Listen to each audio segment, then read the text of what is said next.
আজকে আমাদের যে পেয়ারার বীজগুলোকে আমরা সংগ্রহ করেছিলাম, পেয়ারার বীজগুলোকে আমরা এই যে ট্রের মাধ্যমে ট্রেগুলো সাজিয়েছি, আমরা সেই বীজগুলোকে এখানে দিয়ে এবং আমাদের যে এই বীজগুলো তৈরি করার জন্য যে সকল বিষয়গুলো লাগবে এবং যে সকল মেটেরিয়ালসগুলো লাগবে সেগুলো আমি এখানে নিয়ে নিয়েছি। দেখতে পাচ্ছেন এখানে মাটি নিয়ে নিয়েছি, এখানে দেখতে পাচ্ছেন মাটি নিয়ে নিয়েছি, এখানে নিয়ে নিয়েছি কোকোপিট এবং বালি, এখানে দেখতে পাচ্ছেন আমার সেই পেয়ারার বীজ এবং সেগুলোকে আমি এই ট্রের মাধ্যমে এবং এই ক্যারেটের মাধ্যমে আমরা সেগুলোকে তৈরি করার চেষ্টা করব এবং সেগুলোকে মোটামুটিভাবে শুকিয়ে খুব সুন্দরভাবে করে নিয়েছি।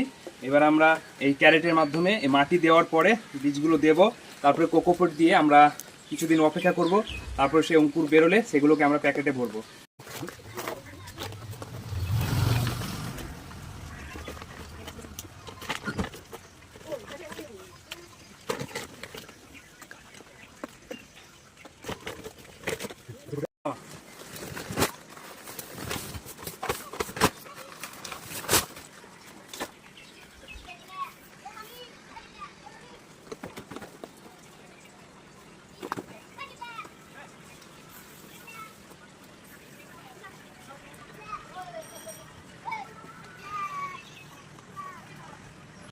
আমাদের মাটি দেওয়া কমপ্লিট।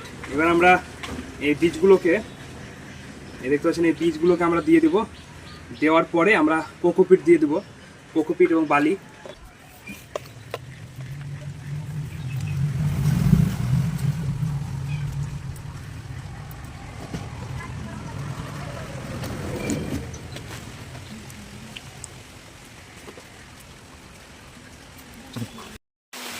দেখতে পাচ্ছেন আমরা এবার কোকোপিট দিয়ে দিব বীজ ছড়ার পরে, বীজগুলো দেওয়ার পরে আমরা এবার হালকা একটা আবরণ দিয়ে কোকোপিট দিয়ে দিব।